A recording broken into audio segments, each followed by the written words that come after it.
Hello my lovely viewers, আসসালামু আলাইকুম। Welcome back to my channel Sharifa সেজি কুকিং টিপস। আমার আজকের আয়োজনে আছে দারুণ মজার একটি মাছ ভাজা, কারণ আমাদের প্রতিদিনের খাদ্য তালিকায় থাকে মাছ। এই মাছটা আমি একদম অন্যরকমভাবে ভাজবো, যা দিয়ে আপনি ভাত খেতে গেলে আর কিছুই লাগবে না। অসাধারণ স্বাদ। আমি এখানে দুটি সি বিচ মাছ নিয়েছি। এগুলো সামুদ্রিক মাছ, কাটা কম, তাই খেতে বাচ্চারাও অনেক পছন্দ করে। প্রথমে আমি একটি মশলা তৈরি করে নিব। আর মশলাটা তৈরি করার জন্য দিয়ে দিলাম 2 চামচের মতো সরিষার তেল, আদা রসুন পেস্ট 1 চামচ, হলুদের গুঁড়া 1 চামচ, জিরার গুঁড়া 1/2 চামচ, ধনিয়ার গুঁড়া 1/2 চামচ, লবণ 1 চামচ।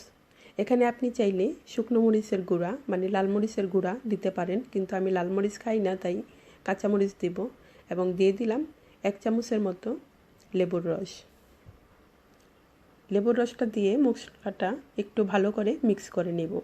এবং মাছের ভিতরে যে তেলটা হয় সেই তেলটাও আমি এই মশলার সাথে মিক্স করে। মাংসের তেল শরীরের জন্য অনেক ক্ষতি করে, কিন্তু মাছের তেল শরীরের জন্য ভালো, তাই আমি মাছের তেলটাও সাথে মশলার সাথে মিক্স করে নিয়েছি। আর মাছটাকে এভাবে ছুরি দিয়ে কেটে নিয়েছি যাতে মশলাটা ভালোভাবে ভিতরে ঢুকে যায়। এখন আমি দুটি মাছকেই ভালো করে মশলা দিয়ে মিক্স করে নেব। আর এরকম ফাঁকা করে কেটে নিলে মাছের ভিতরে মশলাটা যাবে, খেতে অনেক ভালো লাগবে। এই মাছগুলো খুব সহজেই কিভাবে কাটতে হয় তার একটি ভিডিও আমার চ্যানেলে দেওয়া আছে, আপনি চাইলে দেখে নিতে পারেন। এখন দুটি মাছকেই আমি ভালো করে মশলা মাখিয়ে নিব এবং চামচের সাহায্যে মাছগুলো যে ফাঁকা করে কেটেছি সেখানে ভিতরে মশলাগুলো ঢুকিয়ে দেব।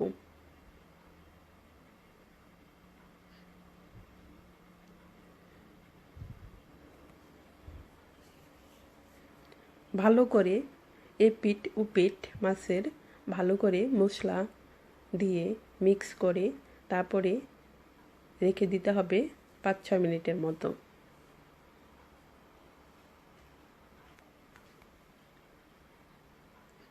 এভাবেই চামচের সাহায্যে ফাঁকা মাছের যে ফাঁকা ফাঁকা করে কেটে রেখেছি সেখানে দিয়ে দিলে ভালো হবে।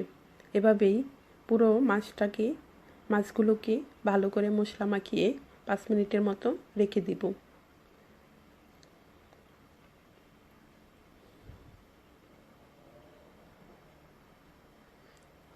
ফিরে আসি 5 মিনিট পর। দেখুন মাছের যেই ফাঁকা করে কেটে রেখেছি এখন সেখানে মশলাগুলো সুন্দর মতো ঢুকে আছে। এবং এটা যখন ফ্রাই করব তখন এভাবেই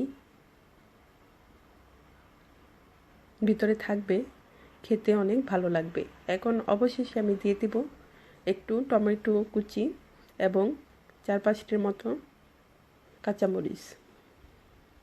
এগুলো দিয়ে আবারও একটু মিক্স করে নেব। দুটি মাছই ভালো করে মিক্স করে নেব। এই মাছগুলো যেহেতু একটু বড় ফ্রাই প্যান নিতে হবে, বা যদি বড় ফ্রাই প্যান না থাকে তাহলে আপনি চাইলে মাছগুলোকে মাঝখান দিয়ে কেটেও ফ্রাই করতে পারেন। আমি এই মাছগুলো এখন আস্তই ফ্রাই করব, তাই একটা লম্বা ফ্রাই প্যানের মতো ডিশ নিয়েছি।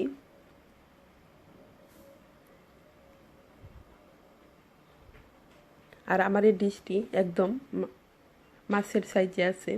এখন আমি দিয়ে দিলাম তেলটা যখন একটু গরম হবে তারপরে মাছ দুটি দিয়ে দিব এবং চুলাটা রাখতে হবে মিডিয়াম আঁচে, কারণ এখানে আমি কোনো পানি দিব না। মিডিয়াম আঁচে চুলাটা রাখলে আস্তে আস্তে মাছটা ভাজা হবে। এবং খেয়াল রাখতে হবে যাতে মাছটা নিচে দিয়ে লেগে পুড়ে না যায়। মিডিয়াম আঁচে রাখলে তাহলে পুড়ে যাবে না, সুন্দর ভাজা হবে। যখন এক পিঠ ভাজা হয়ে যাবে তখন আবার আরেক পিঠ করে উল্টিয়ে দিতে হবে মাছটাকে।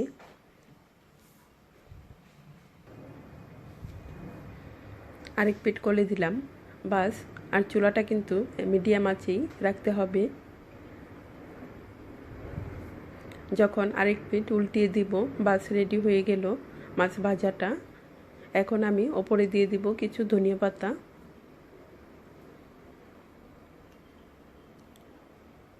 ধনিয়া পাতা দিয়ে তারপরে একে একে মাছটা তুলে নিব, একটি প্লেটে সাজিয়ে পরিবেশন করব।